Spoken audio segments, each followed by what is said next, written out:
bismillahi rahmaani rahim mbokki téléspectateurs yi ñu ngi leen di dalal ak jàmm ci seen kanamu télévision Futur Média émission wareef ñu ngi nuyu bu baax a baax kilifa diine yi kilifa aada yi boole ci xalifa généraux yi sukk seen wet di leen nemmeeku ziyaara leen daa dee dugg ci biir hôpitaux yi clinique dispensaire nemmeeku bépp malade bi bu fa nekk di ñaan yàlla wéral leen bu baax a baax acteur de la santé yi dañ leen di beral nuyoo rawatina sax tey bi ñu rek namee ànd ak waa ministère de la santé ñu ngi daal di dem ca prison yi ñi nga xam ne caabi daf leen a féete gannaaw masalu leen coono toogaay yi te ñaan yàlla féexal leen bu boobaa itam lépp loo xam ne rek teg nañ ci seen loxo yal na ci yàlla def barke ñu ngi ñaanal képp ku nu doon àndal te tey nga nekk ci njéggalu sunu borom njéggal googu yal na ko yàlla yokk ci barke sang bu tedd bi sallallahu alayhi wa sallam bonne année lañ leen di wax itam ndax xam ngeen ne ñun itam jullit yi dugg nañu ci seen at bu bees ñu ngi ñaan yàlla mu may ñu fekkee ak tal mbas mi nga xam ne moo nekk ci jamono ji yal na ko fi yàlla génneeg jàmm yóbbu ko fu ñu ko dul gisee macha allah di ñaan rek jàmm dellu si ci àdduna bi yépp bu ko defee koom-koom yi gën a mën a yaatu yëf yi gën a naat incha allah yal na nu ko yàlla defal téléphone bi mën ngeen a woote ci 88 628 22 22 88 628 04 05 bu ko defee ngeen joxe seen xalaat ci émission bi ba tey ñu ngi woon ci consommer local waaye gannaaw nag actualité oblige tey dañuy taxaw daal di waxtaan nag ànd ak waa USAID waa NEMA ànd ak itam waa ministère de la santé ngir ñu indi leen xabaar bi da ngeen koy téye bu baax ndax dañu taxaw seetlu rek gis ne depuis bi Covid 19 duggee ci àdduna bi dugg si ci Sénégal njaayeen yi sax dañoo faf daw hôpitaux yi déedéet du noonu jigéenu wérul yi tamit bëggatuñoo dem def seen ay visite gis nañu asthmatique yoo xam ne sax ak ñeneen pour rek ñu woo nit mu assister leen woo service yi ñu ñëw assister leen dañ koy daw te loolu yëpp nag day indi ay lorange moo tax ngir ñu bëggoon ngeen toog jàkkaarloog ñun ngir ñu indi leeral bu ko defee seen xel dal ngeen xam ne dëgg la Covid bee ngi fi waaye la vie continue ñu ngi nuyu Massamba Thioro Sall ci kanam dinañ dikk ci moom wax bi simila ndoy baan diine kilifa aadi ci réew mi yëpp di ci jiital sunu sëriñ ba Cheikh Bassirou Abdoul Khadr di ko ñaanu mu yàgg fi lool te wér amiin di waajal sunu màggalu ko sëñ Abdoul Khadr gi nga xam ne samedi la ñuy ñaan yàlla nañ ci yàlla yóbbu jàmm te yàgg koo te ay déwén yu bëree bëri di ziar waa Pire Sañ Xoor gépp sunu xalifa ba sëriñ Mansour Cissé ñu ngi koy ziar di ñaan yàlla na jàmm di am ci réew mi ñëpp mucc ci feebar bi defe naa ne moom mooy li nga xam ne moom moo tax ki nga xam ne moom moo di Massamba daal fii teew xam nga ko ku ne Massamba rek tur yi moom soo ko dégloo rek dalay yóbbu Kajoor dëgg la bu baax waaw Kajoor xam nañu turu Massamba yu fa mu jóge ñu koy ziar bu baax a baax sëñ Massamba looy def ci loolu diggante Kajoor ak Bawol nu ngi leen di nuyu di la wax bismillah Sall jërëjëf ñu ngi leen di Massamba soxna Ayda di soxna Awa suñu xarit Ndoye Bane nga xam ne ñoo bokk Kajoor dëgg la dëgg la suñu teewaay fii tey nag dañ ko def ci ndigalu ministre de la santé et de l'action sociale mu di Abdoulaye Diouf Sarr dëgg la moo ñu fi yabal ñu jot tamit ay instructions suñu docteur Omar Sarr pour ñu ñëw daal jéem faram-fàcce parce que dañu taxaw seetlu donc li ñu bëgg mooy yaay yi ak xale yi ak jagamaar yi ñu continuer di fréquenter structure de santé yi parce que li war a am ci hôpitaux yi ak poste de prestation de santé lépp am na fa dañuy ñëw rek tey pour gën a ñaax pour nit ñi di fréquenter structure de santé yi waaw loolu moo ju waral sunu tànk tey pour nit ñi gën fa fréquenter ndax dañu gis ne bi Covid bi ñëwee daal ñëpp dañoo daw hôpitaux yi dëgg la moo tax massa coono médecin yi ni nit ñi daw hôpitaux ñoom dañuy xëy fa la ñuy dem te amuñu pexe wallaay dëgg la di si profito di gërëm di sant di féliciter personnel de santé bi c'est vrai parce que personnel de santé bi nag amuñu samedi amuñu dimanche amuñu guddi amuñu bëccëg jiite la ko si jiitu ministre de la santé parce que gis ngeen ni samedi dimanche di ngeen gis ñuy def ay conférence de presse bu baax derrière conférence de presse yooyu liggéey bu bari la ñuy def ba arrivé di mën a def conférence de presse yooyu mais ñi nga xam ne ñi ngi ci hôpitaux yi nekk ci centre de traitement yi nekk ci àll bi nekk ci fépp ci Sénégal du ñu def lu dul di leen sant di leen gërëm di leen gën a ñaax liggéey bi ñuy def ñu gën ko continuer ndaxte li ñuy def ñu ngi koy defal askan bi yëpp lañ koy defal dañu nekk nag ci jamono Covid moo tax occasion bu ñu am li ñuy njëkk a wax mooy nit ñi ñu respecter gestes barrières yi. te muy dëgg. waaw parce que gestes barrières yi mooy nga takk sa masque. mooy mu am distanciation physique si diggante nit ñi ngay bàyyi benn mètre ak genn wala ñaari mètre. ngay raxasu benn mètre ak ñaari mètre. waaw benn mètre comme ni ñu taxawee nii loolu moo tax sax day soluñu masque loolu moo tax soluñu masque di raxasu saabu. ndox ak saabu di ko raxasu très souvent. di jël solution hydroalcoolique. c'est vrai yooyu yëpp di ko def pour feebar bi bañ a dugg feebar bi bañ a law. waaw loolu am na solo. loolu am na solo lool. Ndoye Bane ma jox la kàddu gi balaa ñuy dellu si ci moom ndax xam ngeen ne itam ministère de la santé ànd ak waa USAID ànd ak NEMA toujours lépp lu jëm ci wàllu jigéen ak doomam jigéen bu won na lool ak doomam daf leen a soxal lool bu dee am na ñu war a njëkk jàppale ñooñu ci la ñu bokk.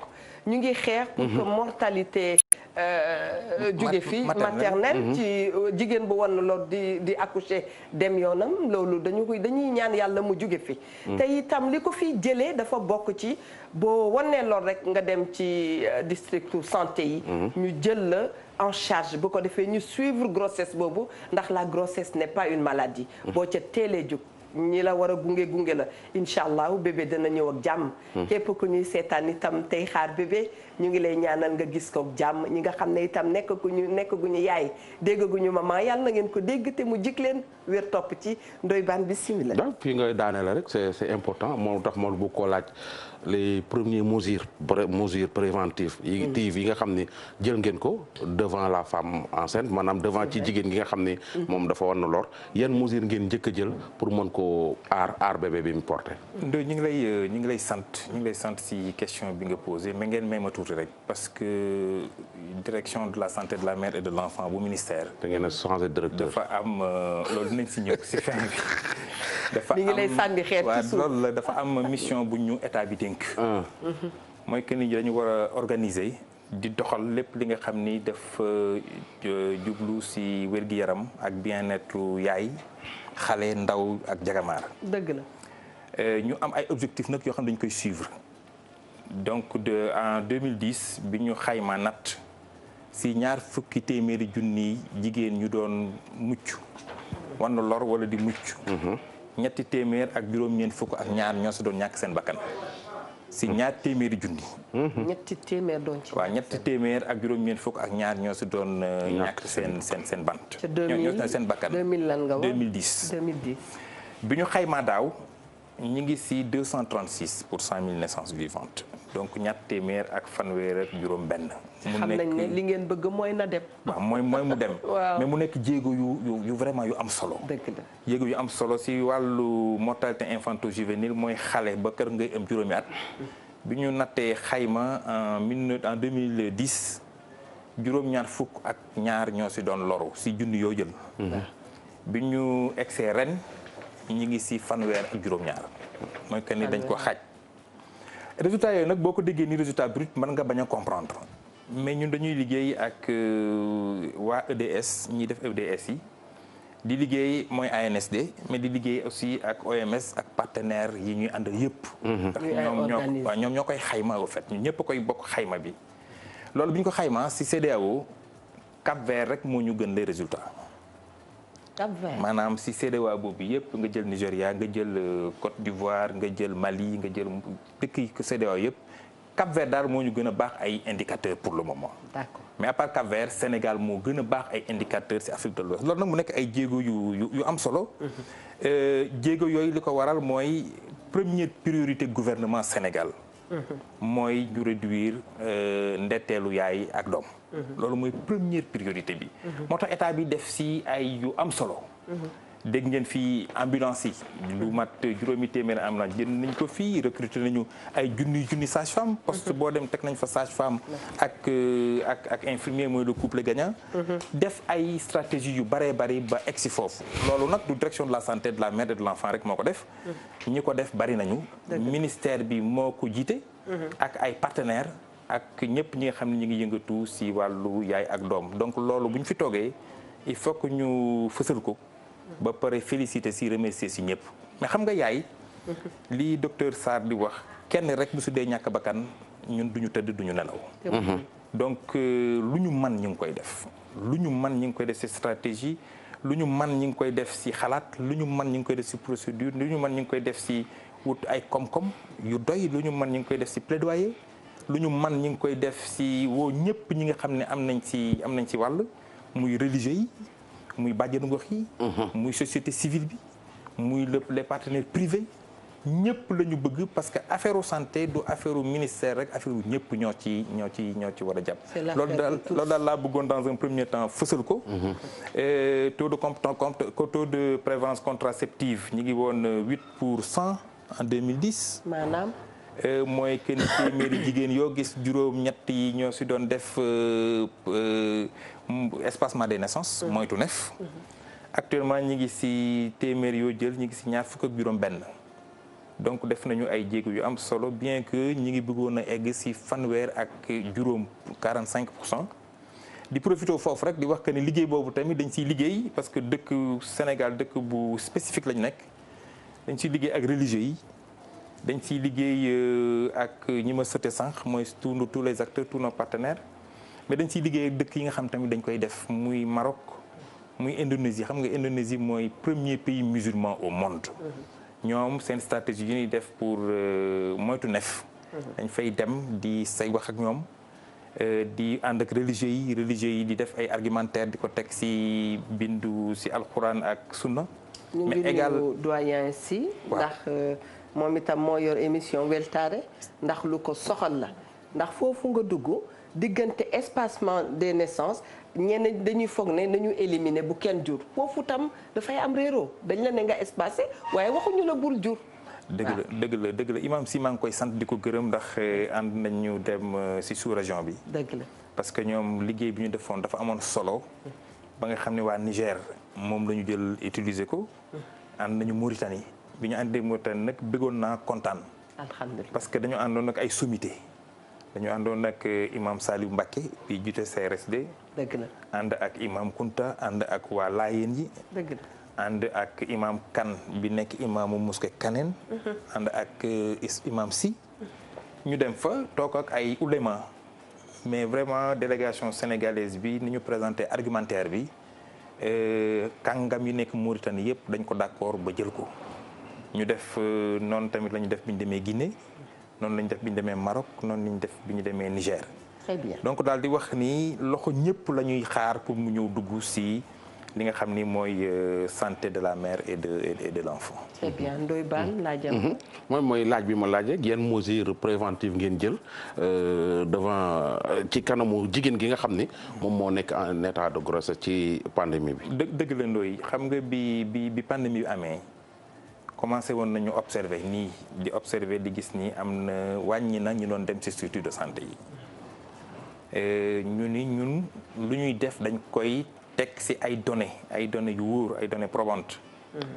ñu ministre bi yónnee ay délégation ñu dem ay nit ñu doon def supervision ci région Sénégal yi. bi ñu fa demee tamit li ñu remarqué mooy wàññeeku na utilisation service de santé yi. vaccination bi wàññeeku na. jigéen ñi doon def seen consultation wàññeeku na. jigéen ñi doon imbi ci biir structure de santé yi wàññeeku na. dëgg la bi ñu amee résultats yi ñu ñëw Dakar ànd ak suñuy partenaire ñu tëggloo li ñuy tuddee plan de contingence. nan la ñuy def ba utilisation service santé mère ak enfant continuer ak solo bi mu am dinañ ñëw ci solo ci moo xam ni moom la am. ñu def benn guide boo xam ni dañu wax. comme pandémie la ñu nekk dañuy wax faj ki nga xam ne mënut a ñàkk am solo joxe ay directives ni ñu koy defee mais ni ñu koy defee li ci gën a am solo daal mooy mesure barrières yi yépp dañ koy utiliser boo demee structure de santé yi amatul toog dankaloo dañuy respecter distanciation sociale yi de 2 mètres dañuy def double triage. moo ñëwee ci buntu bi dinañ jël sa température dinañ la jox gel alcoolique. ci entrée principale bi boo demee ci service bi nga jëm tamit di nga fa fekkaat dispositif yu mel noonu. loolu pour wax population yi que ni jël nañu mesure yëpp pour aar leen bu ñu ñëwee ci kër docteur. prestataires yi fa nekk c'est des prestataires rompus à la tâche c'est des prestataires yoo xam ni mesures yu ñu leen di wax ñu appliquer ko yëpp dañ leen koy appliquer mais daal pour nit dem ci structure de santé yi jëlee fa feebar bi loolu vraiment lu néew lay nekk bu amee waaw parce que mesures yi ñu war a jël yëpp jël nañu ko li tax nag ñuy ñaax nit ñi ñuy dem ci structure de santé yi surtout jigéen bu wanee lor parce que jigéen bu wanee lor dañ koy tuddee jigéen ju wérul Sénégal dañuy wax jigéen ju wérul tuddee jigéen wérul kay. waaw boo wanee lor li ñuy ñaan mooy si boo ko yëgee rek boo amee lu jóg sa yaram nga dem hôpital. dëgg la pour ñu confirmer d'abord grossesse bi ni la da nga wan a lor. carnet de santé yi nga xam ni dama ko indaale.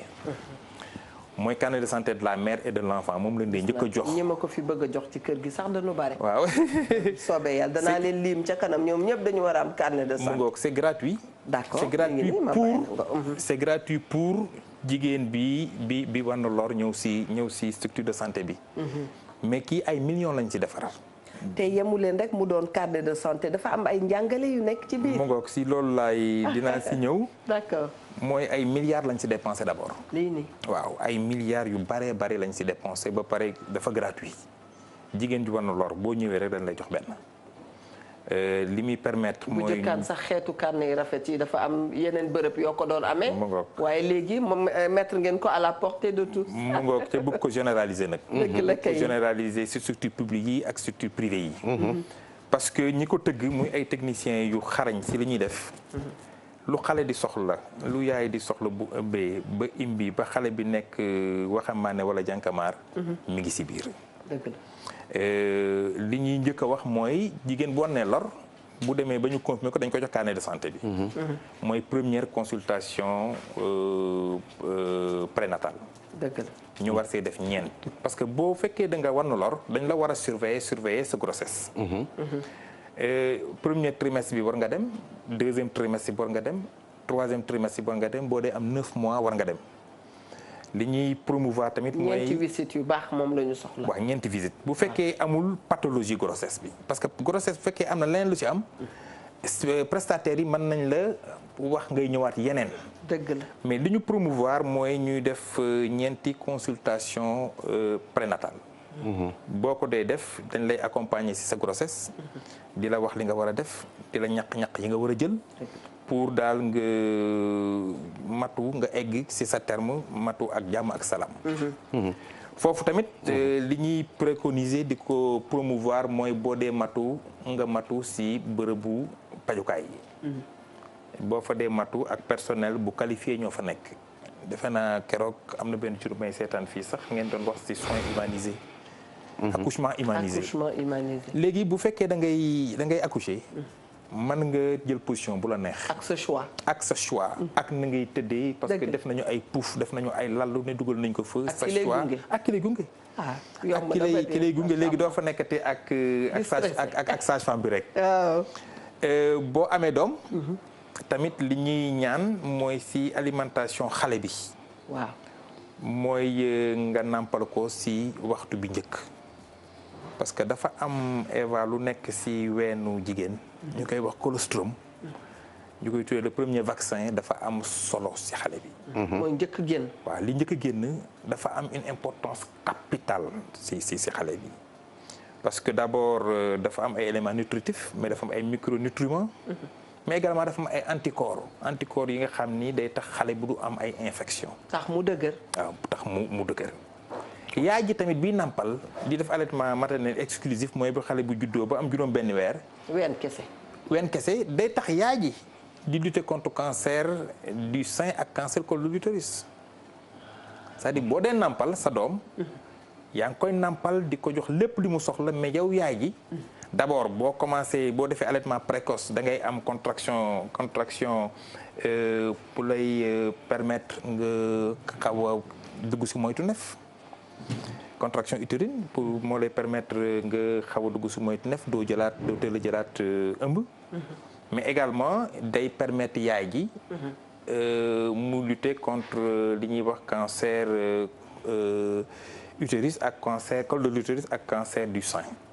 donc nampal dafa am solo lool nampal dafa am solo moo tax ñoom Awa Gaye dinañu nampal bu baax a baax ñoom Madeleine Diaw maa ngi xaar ku fi accouché ti maa jël sama banc ñëw toog ne la joxal xale bi ween ngeen bàyyi disketu Bijou si loolu yëpp nag jël nañ ko teg ko sa loxo ndax yow xam nga sax noo koy defee xam nga thème bi gisuñ ne utilisation des services de santé de la mère et de l'enfance en contexte Covid-19 laaj bi ma loolu njëkk a laaj noonu defe naa ni tontu nga ci tontu bu kii Covid-19 bi defe naa moo tax moo waral li nga xam ne moo di émission bi ñu seetlu ni yaay yu bari dañoo daw li nga xam ne moo di structure de santé ak maladie sax boole ci maladie ba ci maladie yu bari mais pourquoi mun leen a motiver ñi nga xam ne ñoom ñooy les agents communautaires yi pour que ñu dem dénicher femmes yi fa ñu nekk jéem leen a convaincre pour que ñuy dem di respecter li nga xam ne moom moo di li nga xam ne moom la ñu war a dem def kër docteur dem di faju ji pour respecter li nga xam ne moom moo di carnet yi am na solo trop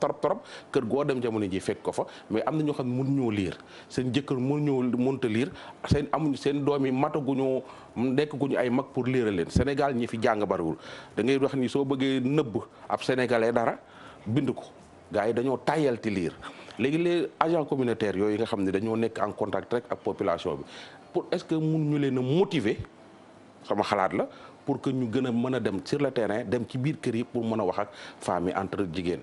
maa ngi lay gërëm Ndoye si question boobu nga posé mu nekk question bu am solo mais avant may répondre si carnet de santé bi. carnet bi dañ ko def si fànn yu bëree bëri. français wala parce que carnet bi. dafa nekk iconographie voilà soo xoolee rek comprendre xam nga lii boo ko xoolee dañ lay wax ni ngay nàmpalee si yëpp fu si nekk rek def nañu iconographie pour ñi nga xam ne mënuñu lire ñu xam lan la ñu bëgg ñu def ko li nga wax si acteur communautaire yi je suis parfaitement d'accord et que ñi ngi koy def xëy na motivation bi moo bariwul doyul parce que acteurs communautaires yi bénévolat lañ ci duggee au mois de décembre le président de la République son excellence Macky Sall joxe woon na ay directives pour ñu xool nan lañ leen di motiver ba jëndal leen ay oto am lu mu leen defal lu bari. Covid bi nag moo ñëw xaw a soxantal parce que balaa ngay ne nit ki itam mu déplacé wu na am moyen yu ko déplacé. effectivement loolu lépp biñ ko xaymaa. mu jël ay moyens de transport jox ko bàjjenu gox yi ba pare ni nañu xool nañ leen di motiver. mais loolu lépp li ko stoppé un peu mooy Covid bi mais bàjjenu gox yi ñi ngi dugg ci dëkk bi di def promotion de la santé. liggéey bu mag. waaw di def promotion de la santé parce que bàjjenu gox bu ñu ko dee choisir bu nekk dafa nekk leader fa mu nekk donc li ñuy xaar tamit mooy ñu ngi dugg ñu gën a dugg ci kër yi gën a ñaax jigéen ñi. ñuy fréquenter structure de santé yi. am na beaucoup de programmes actuellement nii je pense que suba su présidente Badiane nga war na dem Sédhiou am na beaucoup d'activités yoo xam ni moom la Badiane gox yi def ak acteurs communautaires yi parce que boo suivre un peu dynamisme lutte bi contre la Covid. ministre bi actuellement daf ko orienté ci engagement communautaire. ba jigéen ñu bari tamit respecté tuñu rendez-vous yi parce que avant Covid bi ñu ngi doon jot ay rendez-vous comme kaye bi soo ko yóbboo defe naa ni soo demee dina la defal ci rendez-vous depuis ba Covid bi commencé des fois sax te moytu sa jëkkër ni la bul dem wala yow nga ragal a dem ci situation yooyu lan ngeen ci jël nag ngeen ban nu mu tuddati yan mesure ngeen jëm adéquate yoo xam ni dina mën a régler problème bi parce que problème bu sérieux la problème dugalaaleel sa loxo ci inconvénient yi nekk ci nit ki war a dem seeti docteur te demul seeti docteur te war na lor toog. dafa bari inconvénients yi mais Ndoye li nga wax stratégie yi bari na yi ñuy def. léegi boo amee rendez-vous ñëwuloo commencé nañ ko fu bari dañ lay woo téléphone laaj la lan moo tax ñëwuloo bu sax xale waree ñaqwul dañ lay woo téléphone laaj la lan moo tax ñëwuloo. actuellement nii si yenn région yi semaine bi région wu Kolda région Sédhiou district yi fa nekk yëpp ak région wu Kaffrine si Mbirkilane ak région wu Thiès ñi ngi jël ak suñu benn partenaire ay kit d'incitation maanaam boo andee sa doom sax dañ lay am benn kit bu ñu lay jox boo xam ni dañ ciy def matériel de protection loolu lépp pour inciter leen ñu ñëw. mais renforcer tamit communication bi di si gërëm Ousmane Gueye docteur Ousmane Gueye bi nekk SNEIPS. nga xam ni vraiment mi ngi def liggéey bu mucc ayib. parce que li ñu mën a def mooy utiliser réseau yu ñu am yëpp mooy réseau bàjjenu gox yi religieux yi jeunes yi. pour ñuy gën a ñaax nit ñi ñu mën a continuer di ñëw ci structure de santé yi. parce que structure de santé yi comme ni ma la ko waxee léegi rek am na toutes les mesures de protection yu nga xam ni ñi ngi fa. te tamit importance su di seet sa doom dafa am solo. par exemple boo amee doom dafa am ñaari pàcc xale bi bu feebaree ak xale bi bu feebarul xale bi bu feebarul dafa am lu mu war a def mooy dafa war a supplémenté wu en vitamine A bu amee juróom benn weer. mooy yi ñuy dee tokkal ci gémmiñ. mu ngoog te mbirum vaccin boobu tam dafay am léegi sikki sàkka ci yenn parents yi. waaw dañuy douter lu bare ci vaccin yooyu. waaw xam nga démb rek maa ngi koy wax ci benn émission xam nga ñun ay sénégalais la ñu. ñun dañuy liggéeyal santé ca kafuñu si parce que lu ñu am rek. liggéey pour askan bi moo ñu ko gënal. te muy dëgg. ñu am njaboot. am ay doom am ay jarbaat yoo xam ne dañ leen di yóbbu di leen vacciner. di leen wutal carnet de santé li ñuy wax lépp dañ ko commencé ci suñu njaboot xam nga nag rumeur yi bari nañu vaccin yi lii vaccin yi lële mais nous sommes dans un état responsable. et que tamit ñun nekkuñu fi di diriger ay yeneen askan sénégalais yi lañ nekkal. donc li ñuy appliqué suñu famille lañ koy njëkk a appliqué. le Sénégal donc nit ñi war nañ jàpp ni. bu fekkoon lu baaxul la wala lu am ay ñun duñ ko d'accord d'abord pour suñu. dafa bari ay yàqkat. donc dafa bari vraiment ay yàqkat parce que nga vaccination bi. boobu tamit ay milliards la. maanaam tey bu ñu ko indee te ñoom awa demuñu ci vacciné wu yàqal nañu. oui xam nga ngas déggatoo ko. déedéet. gis nga bu nit ñi vacciné wul feebar ya nga xam ne yëpp demoon nañu mën nañu ñëwaat. subhanallah. waaw muy feebar yëpp nag parce que vaccin moo lay aar. rougeole d'abord waaw moo lay aar yow mais aar tamit yeneen xale yi parce que boo vacciné wu di nga aar sa bopp aar ñeneen ñi. antigènes yi am na fukk ak ñetti antigènes yu nekk ci biir yoo xam ne day combattre lu mat fukk ak ñetti maladies. amoon nañu ay taux yoo xam day dem ba plus de 90% di ci féliciter tamit docteur Mamadou Ndiaye directeur de la prévention. loolu ñu amoon bu ñu moytuwul dafay wàcc te bu wàccee day permettre ay yenn maladies yi tamit duggal xale yi yoo xam ni moo gën a garaaw li ñuy wax tuddee sax coronavirus. kooku day yàq suñu développement yàq koom-koom. day yàq lu bari parce que poliomyélite ay rougeole ngas mooy ngas. poliomyélite yenn feebar yi nga doon dégg ko yu baree bari déggatuloo ko wala presque disparaître na. mais loolu moo tax vaccination bi moo tax. très bien. feebar yi ñu doon xam bi ñu nekkee xale. gisatoo ko fi. kon kay vaccination bi baax na.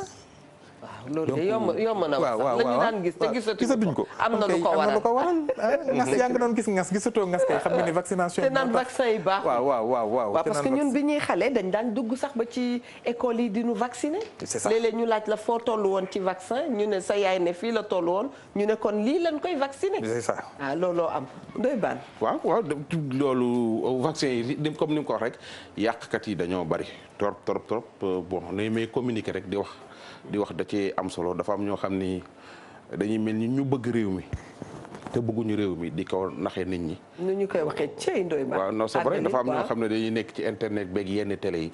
mel ni ñu bëgg Sénégal. fekk dañuy sóob. maanaam da ngay am président wala nga am directeur. maanaam bëggoo mu réussir. te loolu lay am te yow sénégalais nga. maanaam lu baax lii nga xam ne njiitu réew mi wala directeur sàngam mi ngi koy yóotu pour indi ko ci dëkk bi. surtout su ñëwee muy njëriñu askan wépp dafa am ñoo xam ne loola ñëw du leen arrangé. dëgg la parce que su directeur boobu wala président boobu su boobaa da ciy am wiiw. wiiw googu mu ci am nga iñaane benn nit tax nga lor aw askan loolu yàlla na ci yàlla musal. taxawaay boobu moom yàlla na ci yàlla musal képp koo xam da ngay doomu Sénégal. lii nag les accouchements prématurés yi nga xam ne day am.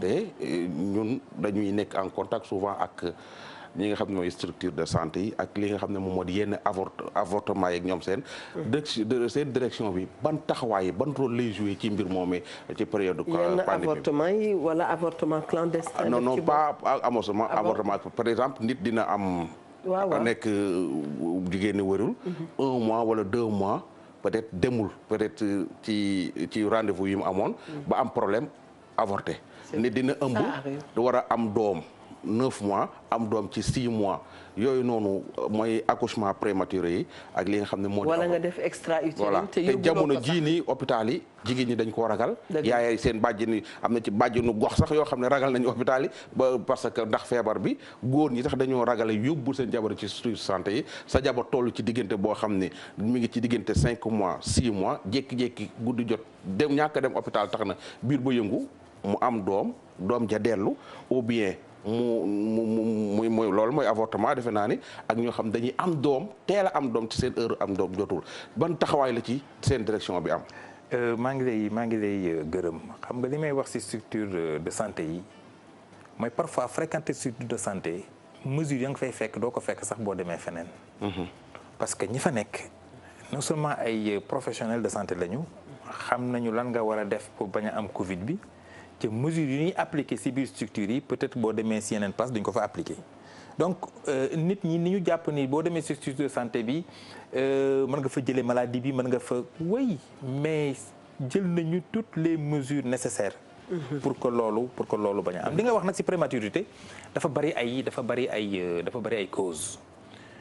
ay causes moo tax yaay ji bu wanee lor même avant muy wan lor bu nekkee jànq lañuy promouvoir pour muy jël fer ak acide folique parce que dafa am importance surveillance grossesse nag boo ko déggee mooy pour loolu bañ a am parce que bu fekkee da nga war a loolu dem kër docteur di surveiller sa grossesse docteur bi professionnel de santé la bu la defee les examens yi dina def lépp ba doo egg ci yenn yi ay prématurité yenn jafe-jafe yi ñàkk a dem ko docteur mooy andi jafe-jafe yi donc li ñuy wax daal mooy tant que yaa ngi dem ko docteur tu multiplies tes chances sa chance de survie da nga koy multiplier sa chance de prise en charge adéquate da nga koy multiplier sa chance de guérison da nga koy multiplier nga mucc ayib da nga koy multiplier parce que gis nga boo nekkee jigéen bu wérul sa alimentation dafa am importance xam nga moom lañ doon wax sànq avant ñuy commencer émission bi mooy concept 1000 jours yi boo wanee lor. mën ngeen ko tuddee les 1000 premiers jours. wala les 1000 premiers jours.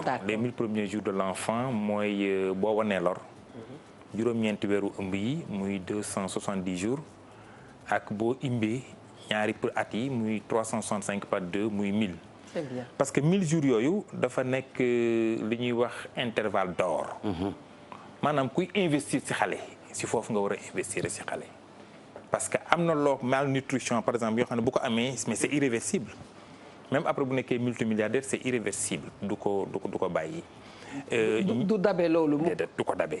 am na yenn malnutrition yoo xam ne après doo ko dabeeti. waaw carence bi muy def ci. carence bi moo tax ñuy ñaax yaay yi nga xam ni dañu wan lor. di am alimentation équilibrée. te alimentation boobu tant que yaa ngi dem ko docteur.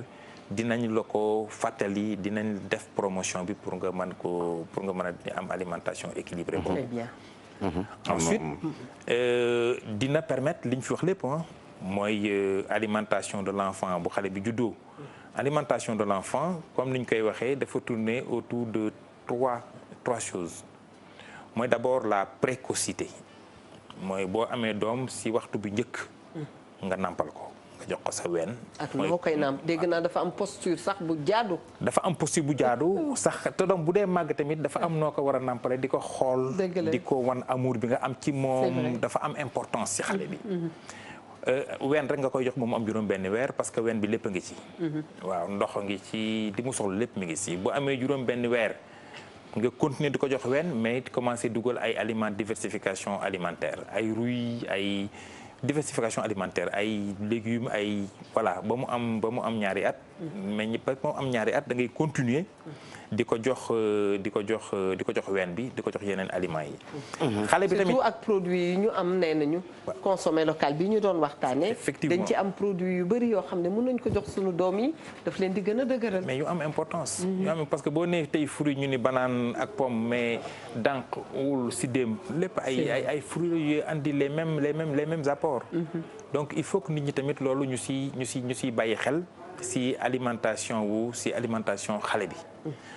xale bi tamit soxlawul rek loolu xale bi dafa soxla éveil mais éveil yu xale li muy njëkk a commencé mooy nga won xale bi amour bi nga am ci moom. gis nga def foo xale. daf koy am assurance mu koy jox yenn saa yi nga gis sa doom di nelaw nga teg ko loxo dafay nelaw am na ñoo xam ne sax dañuy jël benn genre morceau bu xaw di teg ko ci kawam pour mu defal ne loxo parce que dafay sentir en sécurité. ci ñu moytu agression yi tamit agression yi mooy. lépp li nga xam ni du ma tudd cuuraay mais lépp li nga xam ni daal mën na agressé xale bi. ca yooyu ci environnement bi mu nekk ci environnement mooy bu demee ba nekk mag mooy développé wu nekk ay pathologie comme cancer. c'est-à-dire que am na kuy am cancer bu amee 40 50 60 ans mi ngi ko am prémisse bi moo nekkee avant muy am. 2 ans ci xalelam ci dundinam waaw ci dundinam. parce que l'environnement est extrêmement important. mooy yaay yi nga xam ne dañuy taaye cuuraay ñu naan dañoo jonge ñuy boyal kër gi. ñu leen di jayi naan dañoo jonge. dañoo naan fekk ña ngay rey seen jëkkër di rey seen doom baaxul ci xale moom baaxul ci baaxul ci xale parce que ay éléments toxiques la yoo xam ni bu ko xale bi accumulé mu day ñëw pathologie diverses pathologie yu bëri la ko mën a andil. mais biñ ci gën a xam. mooy cancer bi. très bien Ban am na kuy laajte femme enceinte et Covid-19 gis nañ ci ñu wér wax dëgg yàlla dañuy ñaan yàlla mu bañ leen dal nag lan moo ci sa xalaat loo ci dolli. c'est la même chose xam nga du une comorbidité parce que la grossesse en tant que telle n'est pas une maladie. c'est vrai. da ngay topp rek mesures yi ñu wax su fekkee léegi cas asymptomatique nga ñu bàyyi la sa kër. wala nga nekk ci biir kër nga am doom da ngay xaw a écarté wu tuuti yow ak sa doom mais da ngay continuer di ko nàmpal. da ngay continuer di ko nàmpal da ngay continuer di ko nàmpal. tey sa loxo da nga koy raxas ba mu set. alors raxas sa loxo takk sa masque nga moytu ko takk sa masque raxas sa loxo. mais da ngay continuer di ko nàmpal. espace yi ngay toog ak moom nga koy nettoyer. mais couple mère enfant bi waruñu ko séparer. mi ngi xam ne xale bi nàmp am Covid. dafa war a continuer nekk ak yaayam ak yaay bi nga xam ni dafa am Covid nekk ak doom dafa war a continuer di nàmpal doomam. kon Covid bi tey amuñu garab bu fi ne mais 100% respecter mesures barrières yi gestes barrières yi mën nañu ci dimbali bu baax a baax. moo fi nekk. très bien moo fi nekk parce que xam nga moom laa doon wax benn waaye mu ni ma. man am na ko ma taseel dafa mel dafa am Covid. man ko moo tax ngay takk masque. dëgg la parce que bu la wóoroon ni doo tasee ku am Covid doo takk masque. waaw donc masque bi. waaw pour boo tasee ku am Covid la au fait. tey man mun naa nekk benn cas asymptomatique dem dugg supermarché def yenn yi tandis que su fekkoon dama jël samay matuwaay yépp am nu ma comporté woo mën naa fa dugg jël dara ba génn te duma wàll keneen. c'est ça masque yi dafa baax doo wàlle. dëgg la duñ la wàll. très bien. donc xam nga même bu fekkee. faaw njaayeen ni xam ko bu baax. oui même bu fekkee xamoo ni am nga am ko nekk asymptomatique. waaw parce que xam nga asymptomatique mooy loo dul yëg. dëgg la donc ñëpp war a takk masque pour bañ a am àq wàll bi. parce que koo gis mu toog wala muy dox mën na ko am ci yëgu. maanaam bu ma la wóolu bul ma wóolu. waaw bul wóolu kenn parce que tout le monde est suspect au fait. parce que mën nga am Covid ca doo ko yëg. dëgg la donc pour bañ a am àq wàll bi. nga xam ko ak nga bañ ko xam da nga war a jëfandikoo di takk masque. beneen yëf bu tiital ñi mel ni Ndoye Bane donte Ndoye Bane sax moom du tiit kii dafa am comorbidité rek ñu ni c'est fini ça y est dafay dem mais bëggoon nañu pour ku am Covid teel ko signaler ñam ko war a signaler ñu jël ko defal ko prise en charge ndax mu mën caa génn. ka nga xam ne am na cancer ka nga xam ne am na insuffisance rénale am yeneen ak yeneen ba pare am Covid làqatu kooku beneen yëf la. li nga wax dëgg la et puis docteur professeur Seydi ñu ngi koy remercier. di ko massalu coono di ko massalu coono parce que ak ñi mu àndal ñëpp. dëgg la ak waa comité national gestion des épidémies. ak comité régionaux gestion des épidémies ak ñi siy liggéey ñëpp une fois de plus dañ leen di gërëm di leen sant. mais xam nga dafa am ay images yoo xam ne ñooy nekk ci kanam. dëgg la imam professeur Seydi si la bokk. c'est vrai. professeur Seydi nee na si li mu traité am na ñoo xam ne am nañu comorbidité am nañu diabète wala ñu am hypertension. bu ñu teelee ñëw ñu bari dañu ñibbi seen kër wér. ñu mucc.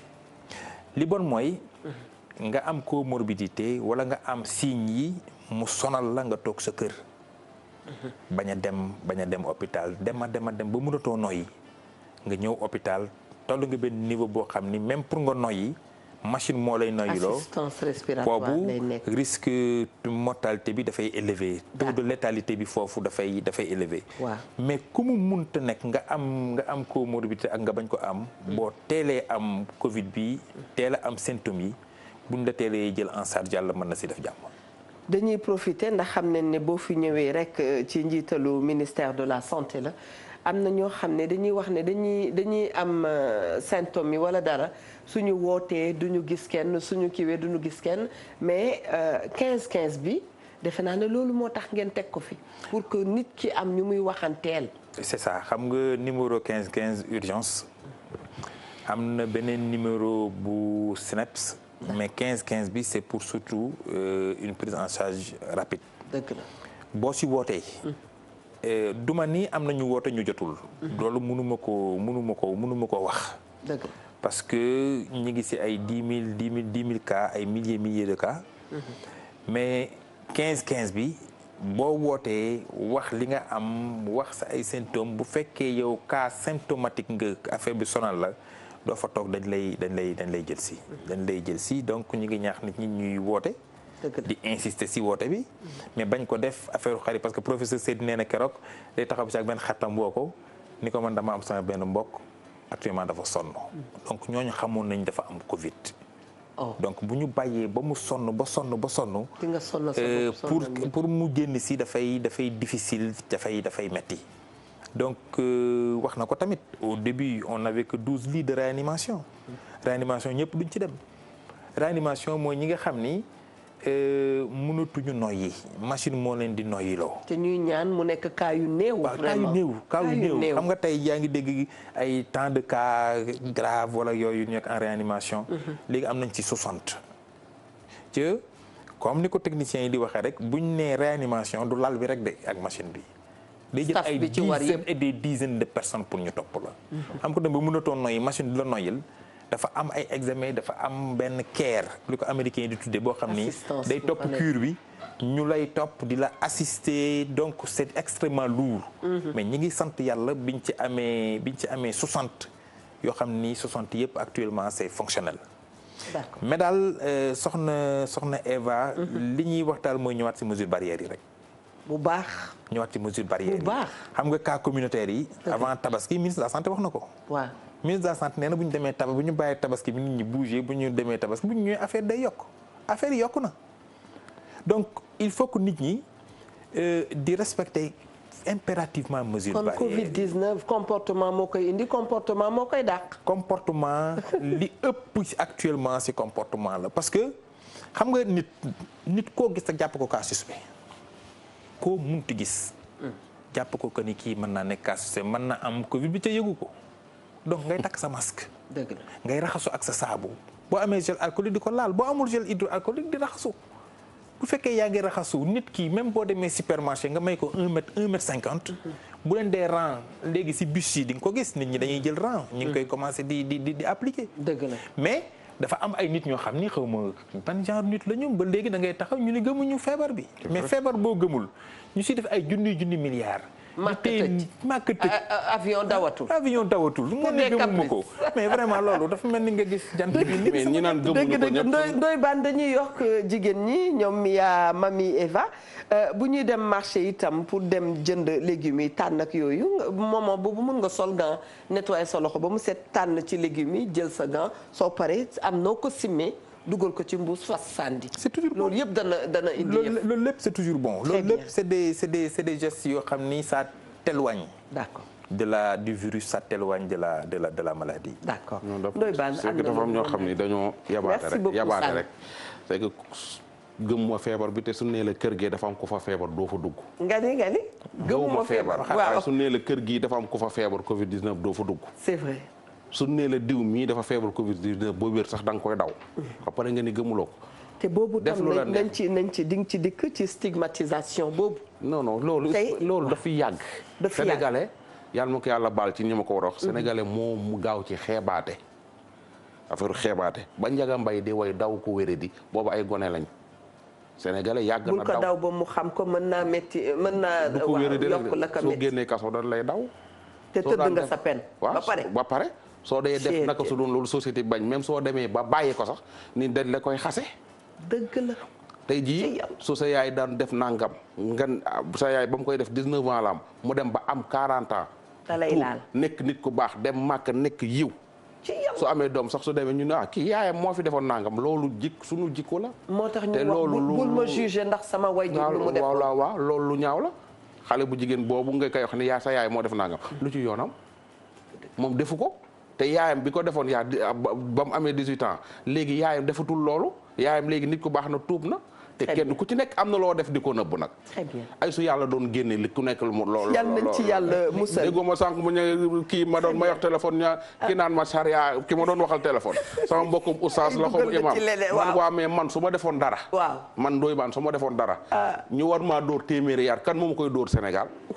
kan moo ma mën a taxaw volontaire ni moo may dóor man téeméeri yar xam nga nañ xam rek ca bàcca feebar mi ngi ci dëkk bi. Babacar Bey nee na boo ci desee rek. waaw su dee Babacar moom maa koy dóor mu dóor la te mu ci saraxu ngir yàlla. Babacar moom ay téeméer yu bari la. ma dem ci 88. 628 22 22 88 628 04 05 da ngeen ànd ak seen émission wareef ñu leen di fàttali ne. Covid 19 mi ngi fii te faaw daañu doxi soxla yi waaye doxi soxla yi tam mooy ñu respecté li nga xam ne mooy geste barrière yi ndax garab amagul pour que Covid bi jóge fi waaye garab bu njëkk te ñun ñëpp am ko te yàlla def ku ci ne ci ñun mën na koo am mooy nga takk sa masque mooy ngay nettoyer sa loxo foo toll te loolu sax defe naa ne même bu fi Covid jóge woon te ñuy raxas sunu loxo ndax bañ a feebar. nit ki mooy xool léeg-léeg. ñi mag ci réew mi. aywa bisimilah di référence ci réew mi. très bien.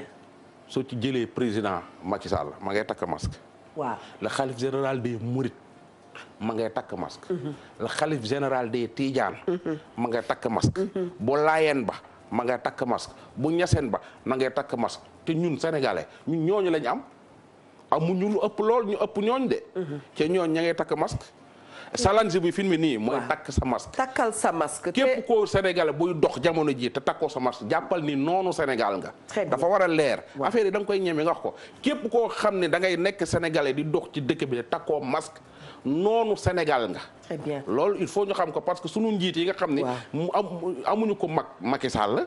amuñu ko mag sëñ Mountakha. amuñu ko mag xalif général des Tidiane amuñu ko mag xalif général de Ndiassane ak Niassène ak Laayeen amuñu ñooñ lañu am mais ñooñu ñëpp. waxu masque boobu ngay dégg ba tey ñu leeral ko rek ndax wareef itam xam ngeen ne télévision dafay yeete léeg-léeg di nga dégg benn gawsu bu la ne man awma lu ma jëndee masque. amoo loo jëndee masque mais léeg-léeg masque boobu nga yow soo ko ñaanee sax am naa yaakaar ne am na ku la koy may. ndax foofu la ñu toll man soo ma nee awma ku lu ma jëndee masque du ma la may masque. ndax lan da nga yab nit ñi. ku sa biir doon daw léegi nga jëndiloo uteeloo jëndee ay garab. xaritu mi yaa xam nga comme la c'est vrai booy yi naan amuñu bis bu nekk ñu am ay seen i gel dem jënd yooyee ñuy jënd ca pharmacie ba te loolu moo gën a cher masque. yabaate la kese xale jeune bu ci takkul masque su sa bàyyi dee. yaa ko rey est-ce que war nañu toog ba police jug gendarmerie jug pour ñu takk masque pour sauver suñu bopp sauver keneen. loolu nit xam nga lu ma nit ñi wax. bi may def maa ngi def takkal sama su ma paree léegi moom laay defi reportage nit ñi sensibiliser leen takkal masque xam nga lu ñu ma wax barki dem booy Cees nee na ñoom dañuy takk masque pour bañ policiers yi jàpp ñu leen mais takkuñu masque pour daw feebar bi loolu lañ ma wax xa loolu lu ko gën a garaaw. mais dañuy wax ak yow ngay tiit mentalité da nga naan ñii ndax ñii ba yan façon nit lañu. yenn saa yi ngay tàllal nit micro mu wax la loo xam ne doo bëgg lu dul jël paaka jam ko rek ñu dem tëdd kaso. subhanallah c'est vrai. subhanallah non mentalité ñu dellu si waat ci bébé yi am na ñuy wax ni xale bu tuuti du am Covid 19 bébé du am Covid 19. axan kay ñun ay xale lu góor lañu wala jànq lañu Covid bi du nu gaañ. Covid bi ku mu dal te yëguñu ko te amuloo prise en charge yu war mën nga caa am loraange kon li gën mooy nga jël say matuwaay. xam nga. bu xawee yeewu. allo oui. ah très bien ñu jël kii nga may ñu ko. allez-y. allo. allo. salaamaaleykum. maaleykum salaam. ah mbokk mi bisimilah yaa ngi wootee Wareef. waaw ñu ngi lay fay. ñu ngi lay fay. allo. allo. wàññil sa télé ñun ñu ngi lay dégg bu baax. waaw man tamit maa ngi lay dégg génn naa ci salle bi sax. maa ngi tudd Koumba Dieng. Dieng ñu ngi lay dalal ak jàmm. présidente bàjjenu gox district ouest. Maguilène Senghor. bàjjenu gox bisimilah. waaw ñu ngi leen di nuyu di leen ziar. ñu ngi la koy delloo. di nuyu suñu kilifa googu fi toog rek muy Massamba Sall. dëgg la digalu nag Ndeye Fatou Diallo suñu présidente fi nuyu Ndofi Bane. di la nuyu yow tamit di wax ne émission bi am na solo lool parce que ci li ñu nekk rek ngeen nekk tey wax dëgg yàlla bi Covid bi ñëwee affaire yi métti woon na mais jël nañ ci suñuy matuwaay. di seeti jigéen ñi di relancer visite prénatale yi di relancer aussi vaccination bi. ba tey jii rek wax dëgg yàlla xale yaa ngi ci terrain bi tey ci ngoon rek war nañu gontuwaat. di rafetlu émission bi daal parce que defe naa paquet bi ngeen indi tey ñun suñu paquet d'activité la. mère enfant lutte contre mortalité maternelle.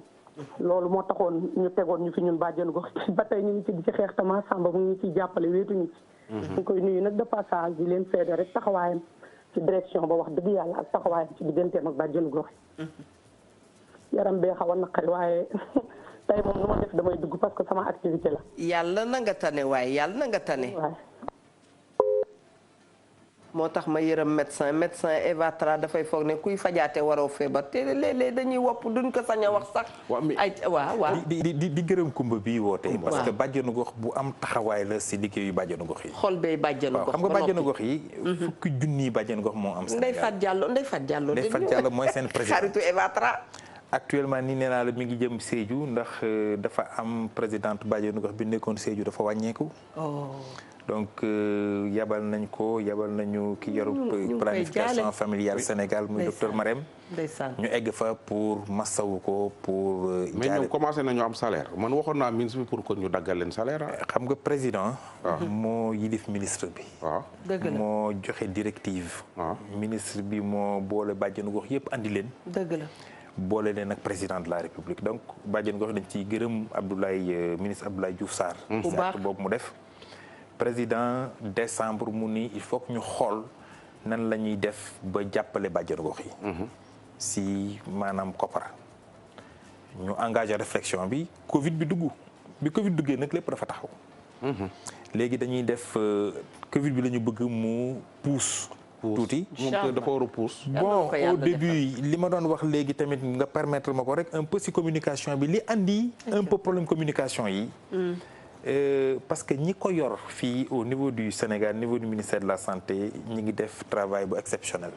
yàlla xam na ko mais feebar bu bees virus bu bees la kenn xamuloon au début lan la donc tey ñu ni au début OMS dañu woon bu kenn takk masque ñu dem ba si bind nañ takk masque après ñu ni affaire bi du wàlle nii affaire bi du jàpp xale li nga wax sànq am na ay jeunes yu mu rey am na ay jeunes yu bëri yoo xam ne loru nañu si Covid bi. dëgg la donc lu bees bu amee communication bi day dynamique tey mañ nañu parce que si résultat lu ñuy wax rek si recherche ak yooyu lañ koy sukkandiku. si quelque chose de scientifique. tey mañ nañ ne suba ñu ni B ginnaaw suba ñu ni C mais li ñuy wax à temps réel. na ko nit ñi di topp di ko jëfee. li tax may d'accord ak yow xoolal fa ñu toll woon ci Sida. ay jamono. Sida mooy égal D. ñu baal ma sax ci ni ma ko waxee waaye léegi da nga gis ku Sida dem ba dootul wàlle dem ba mën a am sëyam mu normal dem ba mën a jur doom te doom boobu du am kon ñu war a gëm ne suñu góorgóorloo fa ñu toll ci Sida incha allah dinañ ko toll ci Covid 19. incha allah ba pare di remercier tamit foofu li gouvernement bi def parce que maanaam affaire u Sida yëpp tout est gratuit. waaw mooy tout est gratuit di nga gis tey ku ko am mën na dund juróom-ñett fukki at. bu baax di jël ay garab yooyu gouvernement moo koy jënd. dëgg la di ko leen ko jox. ñu koy jël mais stigmatisation yi ñu wàññi ko fépp sànq ndooy mi ngi koy wax. xam nga loo xam ni mën naa dal ku ne virus la. ak wóor. c'est-à-dire jaru nga si xeeb nit jaru nga si daw nit. mën ngaa def test. mën nga pare ko suba mais mën nga def test bi am ko. mën nga koo amee fu nekk cas communautaire mooy lan. mooy am naa ko xaw ma fu ma ko amee gis nga ñi ko am cas communautaire amul dara lu leen gën a jaaxal la loolu parce que dañuy wax fan laa ko amee mais nit ñi dañu defee ni Covid bi coronavirus bi dafa nekk virus boo xam ne dafa tel ni canal sant bi dox nga koy gis non. c'est invisible. gis nga grand Eva démb dama toog ak ñaar ñu ko amoon ba wér. fekk gis nañ leen dama leen doon sensibiliser. waaw gëmuñu ko lu ne yàq nañ ma ko jamono yooya. nu ñu mujjee waaye ba affaire bi ne saraax seen biir kër. waaw. ñaar ñoo xam bokkuñu sax koñ. dëkkante mais ñu daje fenn man ak ñoom ñu toog. dëgg la yëg naa bi mu leen dalee bañ leen fajee bañ wéree bañ génneetu. dama ne leen alors waxoon naa leen ko. ñu ne la ngeen koy weddi. waaw di wax seen wax yi nga xam ne ngeen mel ni ay nit yu jàngul. c'est vrai di déconné mel leen alors nit ñi moo ñoom fi mu nii kay ñoom ñoo raw Aly Ngouille Ndiaye. man dama gis jigéen comme ni ñu moo tax ñi nga xam ne dañ ci nekk ba wér. ñu ñaanal leen yàlla mu bañ leen a dalatit ndax dégg naa ne sax garantiru ñu la ne da nga wér tey ne suba itam doo ko am moo tax virus bi daf ñu téye fu mu nekk nii daf ci am benn jigéen boo xam ne eau de javel laa koy tooñi eau de javel ne moom daf ci reetaan nee na xamul ban moment la ko virus bi dugg nee na xamul et c'est extraordinaire ma lay wax nii boo doon toog léegi di ko jege li en temps normal da leen ni dama raxas sa loxo kooku noonu la mel booy toog ni day faxas dina reetaan mais dafa am Covid-19 alhamdulilah tane na elle mène ses activités mais yëf bi bawul kenn il faut que ñu xam ko effectivement bawul kenn nañuy continuer rek di wàññi rassemblement yi dëgg la gis nga keroog dama tomb benn waaye mu ne ma dox ci mbedd bi état bi waxul fenn que ni mënoo takk masque ma ne ko may takkal masque parce que takk masque bi au fait da ngay aar sa bopp. dëgg la xam nga aar sa bopp moom kenn wóorul la ci fekk di la nga toog ñu la suy dóor aaral sa bopp pour nga am sa bakkan. aar sa bopp aar sa mbokk. mais d'abord da ngay aar sa bopp ba pare. door a aar ñeneen ñi. donc masque bi ak mesures yi nit ñi dañ ko war a parce que le combat c'est un combat communautaire fu mu ne du affaire au ministère de la santé. ministère de la santé la ñu man mooy nga feebar ñu jël la ñëw la faj la. di la wax que ni dafa lii dafa lii dafa lële mais leneen li ci des communauté bi ñoo ko war a jël en charge li Ndoye Bane wax tey dafa am c'est extraordinaire président de la république day takk masque khalife général des mourides dafay takk masque khalife général des tidianes dafay takk masque yeneen khalife généraux yi fi nekk dañuy takk masque Makka ren amul aji Makka amul kenn ajiwul Makka mais donc ñu xam ne non seulement feebar baa ngi fi mais ñi nga xam ne ñoom la ñu yaakaar même ñi nekk ci église bi dañuy takk masque bu baax donc ñun ñu yaakaar ñëpp nous sommes un pays presque ñu à 100% religieux ñu yaakaar ñëpp dañuy takk masque mais donc nit ñi nañu takk masque macha allah ñu ngi ziar xalifa généraux yi ni nga ko waxee jël ziar boobu teg ko ci loxo sunu papa sunu soppe Serigne Babacar Sy Mansour di nuyu bu baax a baax Serigne Babacar Sy Abdou macha allah. nuyu waa Touba nuyu waa Cambérène nuyu waa Ndiassane ziara leen bu baax ndax ñoom itam. gis nañu taxawaay bi nga xam ne taxawul nañ ko ci mbas mi bi mu amee ndax ñoom itam taalibe yi ñoom rek la ñu gëm. tey buñ ñu neen léegi tëdd leen nu tëdd kon ñun lu ñu wax rek macha allah ñu ngi ca luñ ñu dolli xalaat rek doyul Massamba waxtu bi daf noo dab ba noppi ñu bëggoon xam lan nga nam wax rek. ngir askan wi dégg la parce que c'est important. moo tax moo yóbbaaleel question bi importance su wax ñu importance su jigéen ñi di dem ci structure de santé yi importance su xale yi di dem ci structure de santé yi importance su jeune bi di dem ci structure de santé ak ña feebar tëdd ca kër ya foog ne hôpitaux yi tëj nañu xam ne hôpitaux yi tëjuñu jël nañu matuwaay yi maas ñu delloo la kàddu ministère de la santé daal waaw soxna si di ñuy xeex mooy ndetteel wàññeeku boo ëmbee boo wanee lor nga ñëw structure de santé yi dañuy suivre sa grossesse ba keroog ngay imbi vaccination bi dañ ko disponibiliser fépp ci Sénégal di vacciner sa ay doom am na yenn yoo xam ne ci kër ga nga ko war a defee dëgg la mooy allaitement maternel c'est vrai mooy pratique familiale essentielle boo duggee ci toilette nga raxas sa loxo booy dem ci toilette paludisme bi ngay jël Milda parce que dañuy toutes les nuits toute l'année dañ koy joxe gratuitement mousquetaires yi nga jënd ko di ko takk sa doom bu juddoo nga nàmpal ko comme ni ñu ko waxee exclusivement ba 6 mois bu 6 mois yi jeexee nga defee ko diversification alimentaire di ko vacciner di ko ñaq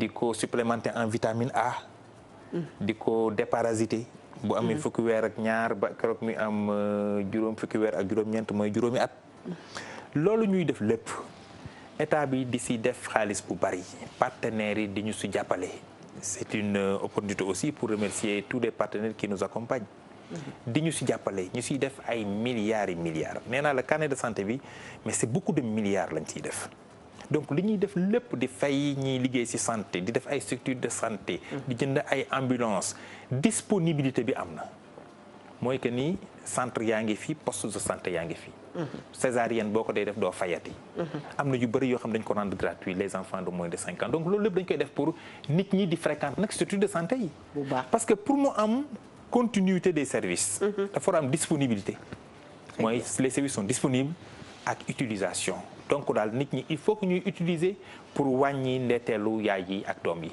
tant que ñi ngi utiliser structure de santé yi dañuy seen chance dafay gën a yaatu pour ndeeteelu yaay ak doom wàññeeku ci dëkk bi ci loolu mooy suñu mission. Très bien. di xam yëg ngeen ko démb que ni am nañu directeur bu bees ma duggee yaa ma koy wax. bu baax. di ñaan yàlla ki ñu ngi koy nuyu. waaw mais docteur Omar Sarr. Comme c'est la première émission et bi je parlerai au nom de toute la direction de la santé de la mère et de l'enfant. aywa. ànd nañ fi def ay émission bu baax. c'est un directeur boo xam ni macha allah. dañ koy sant di ko gërëm. résultat yi ñu wax yëpp loxoom daf ci dugg. engagement am patriotique d'abord. Engagement dans le travail pragmatisme am. équité am ak bëgg li muy def kooku direction de la santé bi ñëpp ministère bi ñëpp dañu tënku d'accord ci loolu. que ni que liggéey bi mu fa def ñi ngi ñaan yàlla ki fay ñëw continuer liggéey boobu parce que liggéey bu am solo la. amiin du fond du cœur dañ koy remercier publiquement. di ko sant. di ñaan yàlla fa mu jëm. gënal ko sax fi mu nekkoon parce que fa mu jëm. waaw santé de la mère la fa nekkal. parce que programme bu presque $150 millions la. dañ ko jox. donc promotion bu mag lañ ko defal. promotion boobu yàlla na ko jig. amiin ñu continuer di liggéey ci promotion santé mère ak enfant. mangoog fii la jamono toll nee naa dañ doon toog di naan ñun dañu stressé yàlla won ñu nag luy stress bi mooy Covid 19 bi nga xam ne. buntu kër yëpp buntu nekk yëpp ma nga fa. te tolluñu ci dingatante dañu toll ci nga seen Eva muy def nu dul noonu nga dikk ne ko nigal ma yokkal la nangam ndax nga bañ a juum bu ñu ko defee rek réeroo du am macha allah. yal na nu yàlla may dégg ak topp yi nga xam ne moo nu jaaxal ci dëkk bi yal na ko yàlla woyofal bu baax a baax acteur de la santé itam ñu ngi leen di encourager di leen féliciter du wax rek pour wax lu neex nit ki mais dañuy wax pour encourager la personne c'est très important ñu koy def suñu biir. rawatina nous sommes des sénégalais te ku xam sénégalais. xam ne dafa am nu mu mel. d'accord loolu may féliciter bu baax Massamba man li mu ci yokk mooy langue yi ci biir kër yi. man mii jamono ji ñu bari mere nañ ma. ndax man damaa tere langue ca kër ga. dëgg la man ku ñëw daal di ma seet. ca buntu ba nga yem ñu taxaw wax li ñuy wax nga dem ma dem. kuy ñëw di seet sama waa kër su ma xamee ne li nga fiy def si mat 1 minute la wala 2 minutes garaaw mais fekkee langue laa ko yooyu doo ko fi langue. sa nga takk masque ak ñàkk takk masque mooy ay langue biir kër yi dafa xat. surtout këru Ndakaaru yi nga nekk fa lax kenn xamul foo jógee wala nga dugg sa car rapide dangi bàyyi sa kër indi la fa communautaire dem bàyyi la ko fa ñibbi yooyu ci boppam nit moo koy gis nga nit yaay faj sa bopp am ci fulla ak fayda xam nga di dox lu am fulla dox am lu am fayda di takk masque yi di moytu dajaloo yi xam nga tey waaw di raxas loxo yi tey moytu dajaloo yi kon boog ñu ngi tàggu ñëpp di aar surtout nag xale yi di sant bu baax a baax waa ministère de la santé ak ñëpp ñi nga xam ne ñi ngi challenge bi daal mooy takk masque très bien takkal sa masque. waaw ñi ëpp ñi mag ñi am ci réew mi. bu dee xale yi ñu ne la doxal sa dox waaye takkal sa masque. voilà c'est ça doxal sa dox waaye takkal sa masque. doxal sa dox waaye takkal sa masque. raxasal sa loxo ba mu set. aar sa bopp aar sa morom dafay am solo. noonu la ñuy nuyoo waa régie yëpp macha allah nuyu Alioune Diagne. le parfait cadreur ñu ngi remercier Mia Ndour ak équipe am yëpp macha allah di leen wax ne lii mooy woon seen émission wareef ñu doon waxtaan rek pour que jigéen ñi nga xam ne dañu won lor ñu mën a dem ci hôpitaux yi dem faju médecins yi bougé wu ñu akama leen yërëm ña nga fa saa su ne ku dem da nga leen fa fekk ñoom mënuñoo daw mënuñoo xaddi yal na yàlla sàmmal nu leen ñi nga xam ne itam dañu nekk ci kër yi amoon rendez-vous ci hôpitaux yi dem leen ngeen faju ñu jël lépp nag teg ko suñu loxo borom tout en respectant les gestes barrières parce que am na solo jox nañ leen rendez-vous altine incha allahu taala boole ci cofeel gudul jeex ndax fu cofeel ne fu ne yàllaa ngi fa aywa jërë ngeen jëf ba lundi incha allah ak seen émission Wareef